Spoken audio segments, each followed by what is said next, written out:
in dalka qaybo ka badan oo ka mid ah abaar baahsan ka jirto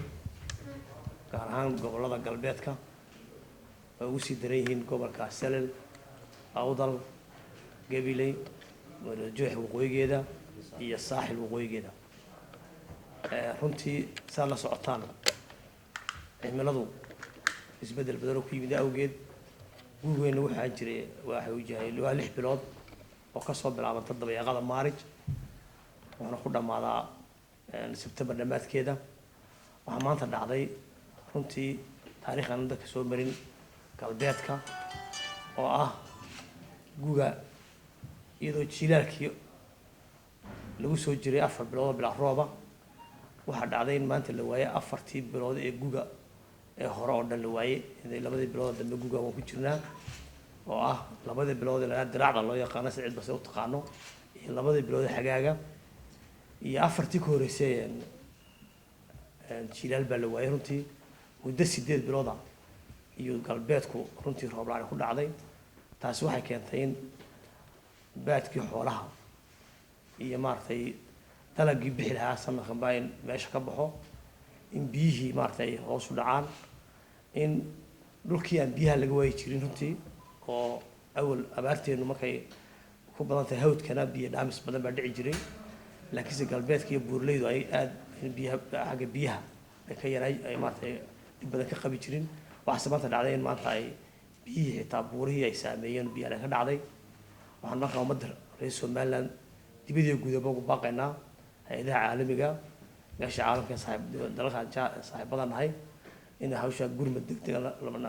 naga caawiyo annagoo ka xukuumad ahaan diyaar u ah inaan qaybteeda ka qaadano wixii taalkayga ah. iminkana aan hordhac u sii bilownay 2 gobol ugu darnaa biyo dhaamiska Awdal iyo gobolka Gabiley aan biyo dhaamis degdeg shalay iyo darada ka bilownay. runtii waxaa muuqatay ilaahay mahadiin roobkii shalay iyo darada yar bilaabmay laakiinse roobkaasi maanta waxa kaliya uu maanta culayska naga jabinaya waxa weeye biyo in biyo la'aantii laga baxo kaliya weeyaan laakiinse roobka maanta da'ayay xoolahana maanta dadkii xoolaha haysteen maanta wax uma filaanayo oo maanta waxay wax ku iibsan ama xoolo u iibgalayaan ma jiro cunto u baahan yihiin beerayna haba sheegin. waxaad la socoteen intiina miidiyoona Gabiley agteena gaadhay oo dhulku wax soo saarka badnaa ahaa faaliyadii ugu waaweynaaye dhulku ugu badnaaye maartay wax soo saarka lahaa ciidii baa casayd oo iska daabiqil iyo wax ka muuqda ciidii baa casayd oo sidii jilaalkii bay ku imaartay maanta beeruhu yihiin. waa subxaanallah runtii ilaahay baan ka rajaynaynaa inaga gacanta ilaahay baan ku dhargaa ilaahay waxaan ka rajaynaynaa inuu inta inoo hadhay hadday tahay 2 bilood guga inoo hadhay iyo hadday jilaalka tahay saacadii alla roob la seebay ilaahay uu la saayay ilaahayna ina caawidaan ilaahay ka rajaynaynaa. innaguna waxaan dadkeena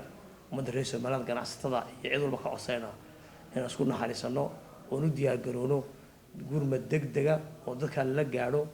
waxay cunaan. maanta waxa lagu qiyaasay dad lagu ku dhow 20 kun oo qoys in ka badan inay maanta cunto u baahan yihiin gobollada galbeedka. marka waxaan ummadda reer Somaliland ugu baaqaynay gacmihiisa wax ka dhargaa baahi bilaadan laguma baryo baxo. dadkaan u baaqaynay dibadda waqti bay nagu qaadanaysaa laakiinse ka dowlad ahaan iyo ka shacbi ahaan waan degdeg isku kaashano si aynu u heli lahayn raashin degdeg oo 20 kun oo qoys 2 bilood soo socda aynu ku gaarsiin lahayn. aad iyo aad baad mahadsantihiin. Assalaamu calaykum.